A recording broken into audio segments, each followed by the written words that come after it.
नमस्कार मित्रांनो, आज काहीतरी चटपटीत आणि झटपट होणारा नाश्ता बनवते। त्याच्यासाठी मी स्वच्छ धुवून वाटाणे घेतलेत। हे ओले वाटाणे आहेत। मिरच्या घेतल्यात, कोथिंबीर घेतली, थोडीशी लसूण घेतली, एक कांदा घेतलाय आणि बेसन घेतलंय।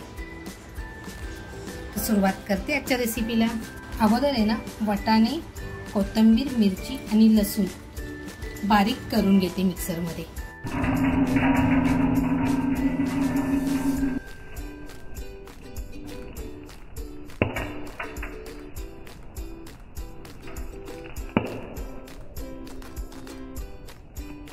थोडंसं पाणी टाकून बारीक करून घेते। मिश्रण किती छान तयार झालेलं आहे, काढून घेते बाउलमध्ये।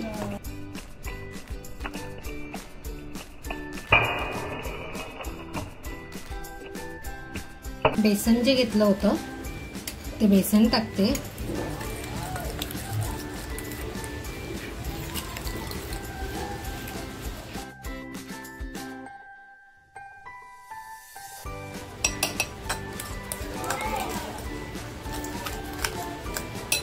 चवीनुसार मीठ टाकते। कांदा जो घेतला होता तो बारीक कापून घेते।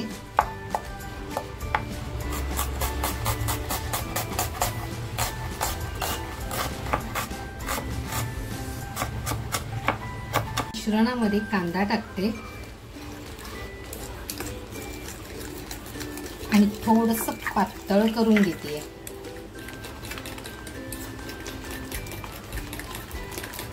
याच्यात जर पाहिजे ना तर तुम्हाला हिरवी मिरची अजून क्रश करून टाकू शकताय। काल आमच्याकडे ब्रेड आणलेलं होतं, म्हणून आज ब्रेडचा नाश्ता बनवते। ब्रेड आहे ना, अगोदर मी कट करून घेते।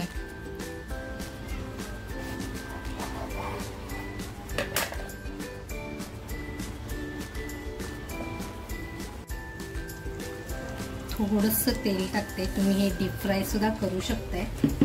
आता जे ब्रेडचे तुकडे घेतलेत ना, ते मी या मिश्रणामध्ये टाकून घेते। ब्रेडचा तुकडा तेलावर ठेवून शॅलो फ्राय करते।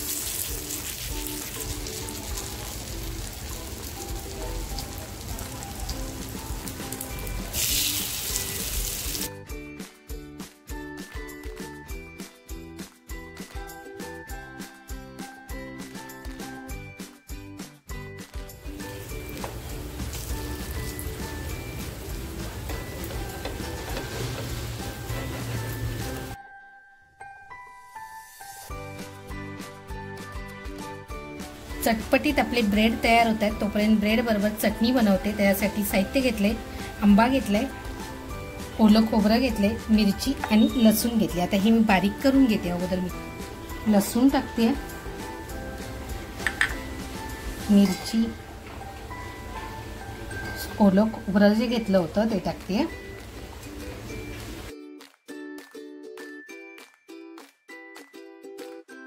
आणि कैरी टाकून बारीक करून घेते मसाला, आणि कोथिंबीर टाकून थोडंसं पाणी टाकून हे बारीक करून घेते। चटणी तयार करून झाली। चवीनुसार मीठ टाकते आणि परत एकदा बारीक करून घेते। चटणी बघू शकताय किती जबरदस्त कलर आलेला आहे। काढून घेते। बघू शकताय, एक वेगळा आणि सोपा प्रकार, मुलांनाही खूप आवडेल। आपले ब्रेड तयार झालेले आहेत। चटणी सुद्धा छान तयार झाली आहे। चटणीला तडका देण्यासाठी लाल मिरची, लसूण आणि कढीपत्ता वापरते।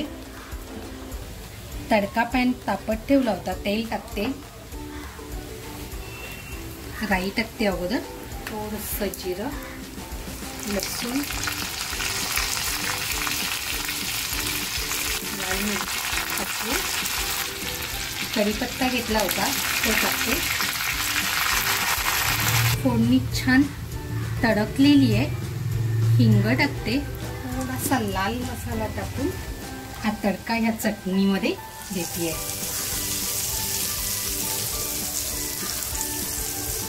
बघू शकताय चटणी आपली किती जबरदस्त तयार झालेली आहे।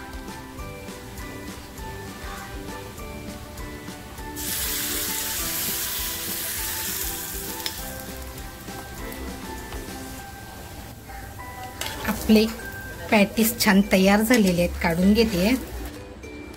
पॅटीस तर छान तयार झालेत. एकासाठी बनवलेला हा गरम गरम हलका फुलका पण एकदम चटपटीत नाश्ता. मित्रांनो, सोप्या पद्धतीने चटपटीत झटपट होणारा हा नाश्ता, ही रेसिपी तुम्हाला आवडली असेल तर नक्कीच लाईक, शेअर आणि सबस्क्राईब करायला विसरू नका. आणि त्याचबरोबर स्वतःची काळजी घ्या.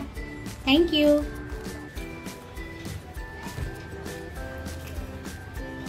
काय मग एक नंबर. किती महिन्यांनी आपण अवतरला?